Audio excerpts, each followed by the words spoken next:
Hello. Um, I hope you're well. Thanks for joining me on LinkedIn today. My name is Julia Silva. I am founder of Qualified Tutor, the professional development community for tutors. I'm also author of Love Tutoring, Be the Tutor Your Student Needs, which I'm hoping to tell you a little bit about. Um, Although this conversation is not really focused on, um, well, it's not really for educators. This conversation that we're going to have today is for non-educators. It's for parents, and those in the parenting role. So when I talk about parents, or when I talk about your young person, of course, anybody who is looking after a young person in a foster role or as a grandparent or anything else where you're the taking duty of care to support your child. That's who we're talking about today. That's who we're talking to. And the conversation is around how to find a tutor that your student needs, how to choose the right tutor for your student. And people ask me about this a lot, and I do have a lot of experience with this as a mum, as well as a tutor and a school leader myself. So let me tell you a little bit about myself to get started. Um, I was a school leader in a lovely girls' primary school until I left 4 years ago. Before that, I'd run nurseries and I had been a primary school teacher and I'd done a lot of tutoring at home. And I discovered that tutoring was lonely.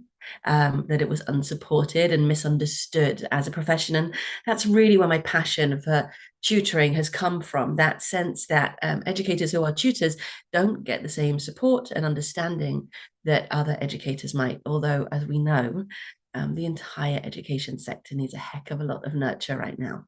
So we're certainly coming from a place of sending love and appreciation to those people who are working inside schools and those of us who are, as you could call it, education adjacent, will be focused on how to understand um, how to support our young people. Sorry, I got distracted. There was somebody who came into the waiting room, but I'm actually going to continue this as a monologue on LinkedIn because I think that's a better service. So, what I'd like to talk about today is that journey of realizing that your young person needs a tutor, understanding whether that's the right support initially, and then finding that support and knowing what the options are and sort of making that journey of selection understandable. And I think the first thing I need to tell you is I have 5 kids, which means I have employed over the years a heck of a lot of tutors. Now, it's not that I am extravagant, and it's not that I'm hot housing my children.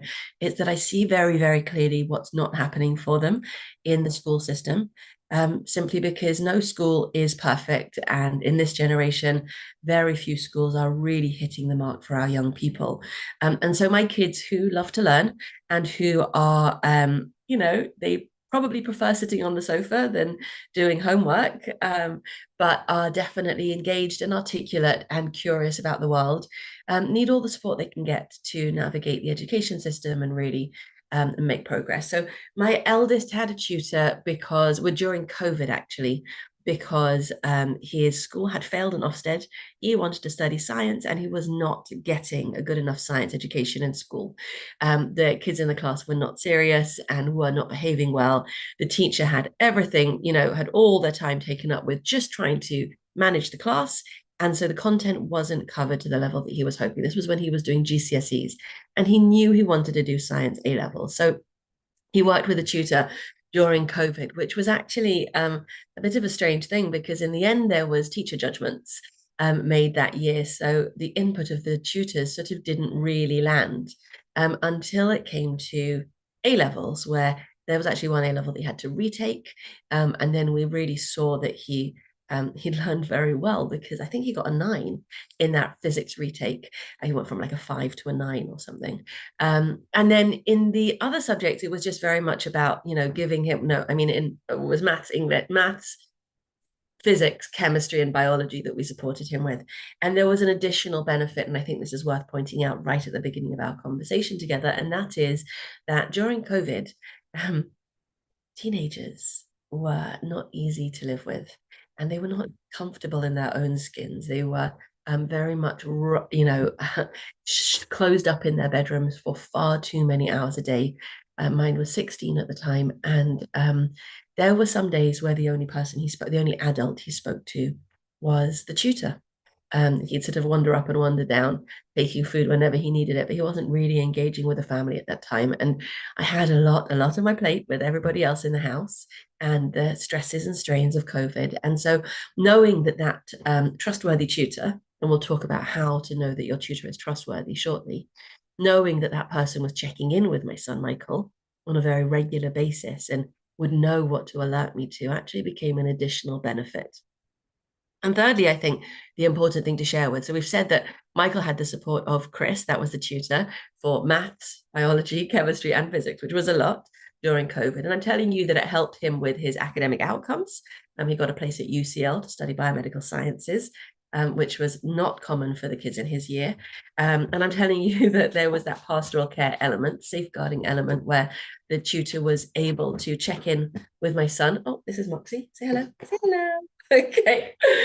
Yes, you can be in the video. So Moxie and I know that that pastoral care element was really, really special. Also, knowing that there was somebody looking after him, and then finally, it was that sense that the adults will help. You know, young people, they sort of go through this journey when they turn 12, 13, 14 of realizing that adults don't have all the answers. And the fact that he was going to a school that was failing made that really patently clear to him. And so for me to be able to step in as a mum, to find him the right tutor, and for that tutor to continually show up for him, be there for him, understand him, support him, guide him, take him where he wanted to go, was a really, really powerful message to him. You know, I was just this minute watching a presentation about mental health in our generation, and we know that it's the pandemic of our time, and it's definitely not, our home has not escaped this pandemic. But I do feel that one of the things that young people need to know is that there are trustworthy adults out there who will help them to get where they want to go. And that's a really, really healthy message for young people. So let's dial all the way back and talk about how to know that your child needs a tutor. So sometimes you'll be at a parents' evening and the teachers will sort of say to you, tutoring. And that for a teacher is a very, very difficult thing to do, and actually quite against the grain in most school cultures, because, you know, confessing that we need help is not something that we are encouraged to do.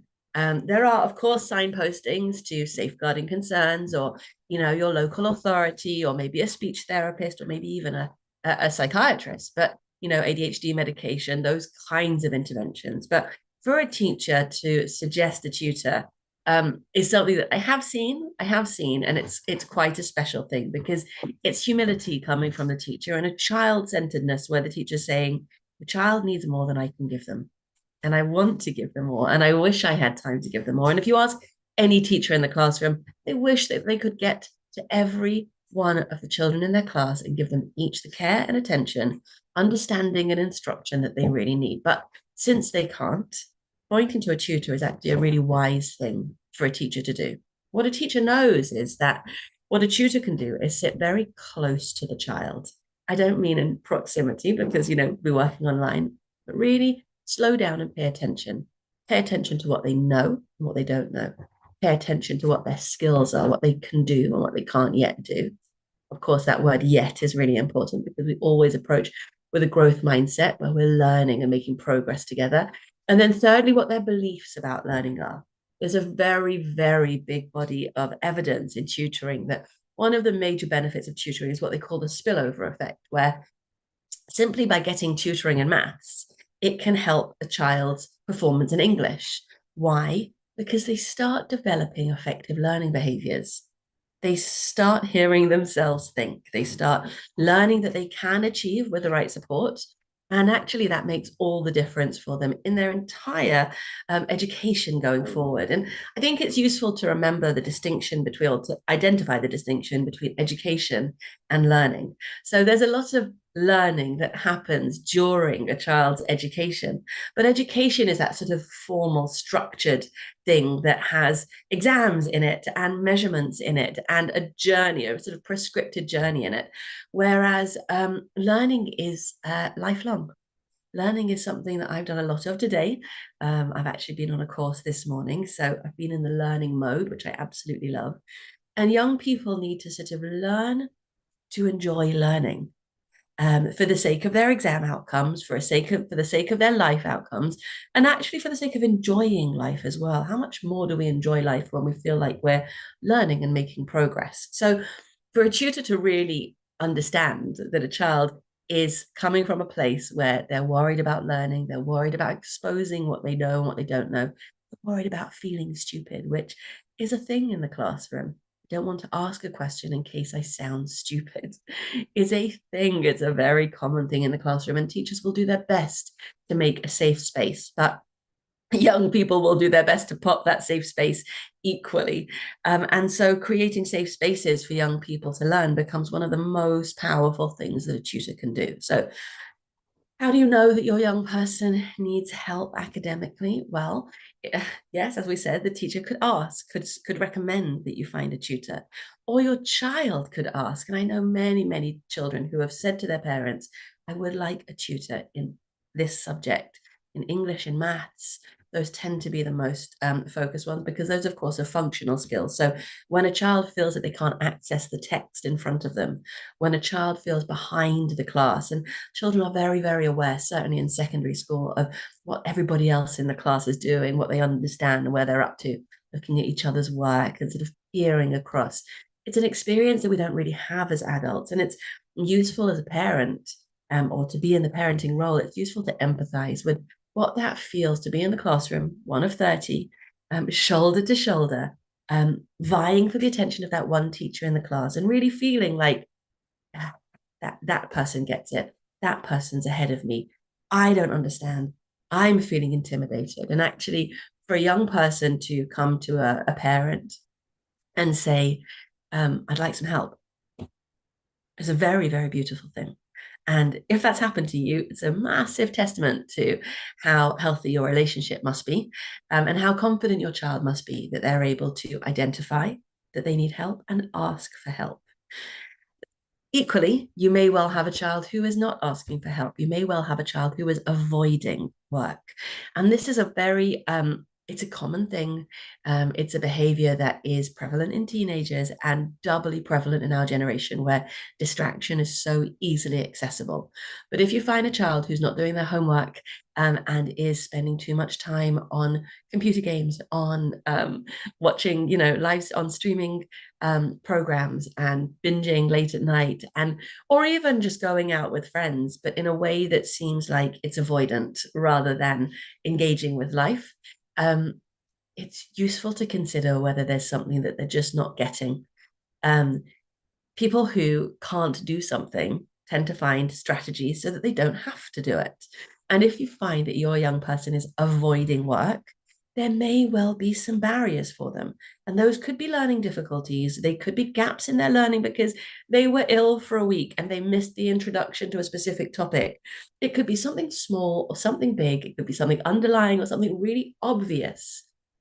But what you need somebody to do, and it could be you, could be the teacher, or it could be a tutor, you need somebody to slow down and pay attention. Now, I do not tutor my own kids. I sometimes sit next to them whilst they're doing their homework. I'm usually working at the same time. But I strongly believe that my kids need me to be there for cuddles, and there for sharing family dinners, and there for building memories, and there for understanding them and advocating for them. But I don't feel like I can walk them through most curricula, specifically because I'm not an expert. I'm not an expert in maths. I'm not an expert in science. I do vaguely remember my own GCSEs, but I'm very, very far from the content right now. And could I walk them through English, even though I'm an English person with an English specialist with a degree in English literature? Could I walk them through their set text and prepare them for GCSE and A level? I could, but it would be at the expense of doing other things. It would take me some time to learn up that curriculum. Now, if you're a parent who wants to be that person for your child, then more power to you. And I really recommend that you go and pick up a copy of my book, because the whole middle section of the book is actually, look at that, easy peasy, The Foundations of Effective Tutoring, which is a course that I put together that I've been delivering for 4 or 5 years now, where I walk people through what what tutoring should look like and feel like for the young person, and also for the tutor. Lots and lots of tips and tricks, lots of strategies that come from teacher training, what we call research informed best practice in education, and the pedagogy. So that's the teaching and learning science that sits behind making sure that you're making the most of every tutoring session. So if you're a parent working with a young person, working with one of your own children, please do grab a copy of my book and think about your approach as a tutor. So change hats. Don't be a mum or a dad or an auntie or a grandpa for that time with that child. Focus on them as a learner and focus on yourself as a tutor, and be that responsible adult that takes responsibility for leading their learning. Now, if that doesn't appeal to you, and as I've said, it does not appeal to me. I don't want to be in that role with my own children. Um, find someone who can. Now, there's been lots and lots of talk about whether a tutor needs to be have a PhD in the subject, whether it's okay to get a girl next door who knows the subject and is 2 years older than your child, whether that's sufficient, whether you can have an undergrad, whether you need a qualified teacher, and everything in between. So we're looking at young and old, we're looking at levels of skill and expertise, level of experience. And of course, associated with that is cost. You will pay more for a qualified teacher than you would for a 16-year-old girl next door type tutor. Of course you will, and that's totally appropriate. What's useful to realize is you don't necessarily need the qualified teacher for whatever it is that your child needs help with. So the first question is, what specifically is it? What subject? What level? What gaps does your child have that they really need help with? So is it maths? Are they key stage 3 maths and they are working at key stage 2? Do they freak out at the beginning of a maths lesson, which tells you that they may have maths anxiety, which would need to be unpacked by a math specialist who may well take a really hands-on approach and go back to a play-based approach to learning? Or is it just they missed a few weeks, or they don't get one particular topic? And if somebody who has recently done the exam could just sit down and explain it to them, that would be fantastic. That's a completely different proposition with a different cost associated, probably takes much less time to provide that intervention. And by doing it, really what you're doing is you're showing your child that help is available. Equally, it could be good enough to just access some YouTube videos. It could be good enough to access some pre-recorded tutoring sessions, maybe with a tutor in the background who will answer text messages or emails to support your child. It doesn't have to be a one-to-one, sort of high contact, high investment relationship. Tutoring can be done in lots and lots of different ways. You can also have online and in person, and that's worth exploring also. So most young people will say that they would prefer in person if possible. And that's because they're used to in person. It's because they feel comfortable with what that role would be. But I hope you can see here that I am very comfortable in the online space, and working with a student one-to-one in person, no, online, work really, really brilliantly, because as long as you're prepared and you've got all the resources that you need, and they've got all the resources that they need on their end. So we've got different drawing pads and pens and different resources that support our children in their tutoring. It can work really well, because actually, firstly, the access is much better. So most tutors prefer to work online nowadays because it saves them travel time. It also, of course, is much greener. It reduces the carbon footprint of every tutor traveling to and from other students.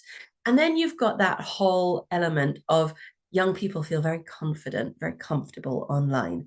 There's a lot of actual face-to-face time online, because I'm looking at the camera and the young person will be looking at the camera, and that can actually be very focused and sort of enclosing and supportive. Equally, a student could be allowed to turn the camera off and actually to have a session where they're just using the chat to communicate. It is difficult. It is more difficult for a tutor to engage with a student who's got their camera off. But for the student's sake, sometimes to alleviate anxiety, help them to feel comfortable and safe in their space, it can be very, very kind to allow them to turn their camera off. Then we'd like to think about whether the child needs in person. Well, we spoke about in person and online. Do they need one to one or do they need group work? Now, group tutoring tends to be cheaper. So if you're really just focused on helping your young person to access some content, like imagine it's, preparing them for an 11 plus and they need to practice nonverbal reasoning papers. You can put them in a group and they will practice. And the tutor will probably send some work home for them to continue to practice. And then the tutor may well go through that work or ask you to go through that work. And that, well-worn path of test prep tutoring, for example, the 11 plus, is very, very common to do that in groups because there's just a lot of material to cover.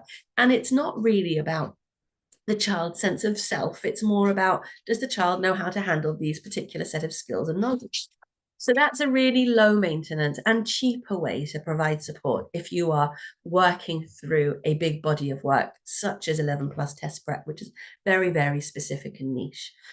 Equally, if you're working towards a GCSE biology paper, you could have your child participate in a group which has, let's say 8 or 10 or even 20 children in it, where an experienced tutor is going through the material, giving them lots of opportunities to go through past papers, explaining and slowing down if necessary. And if you've got a really, really good tutor, what they'll do is they'll start pairing up those group members.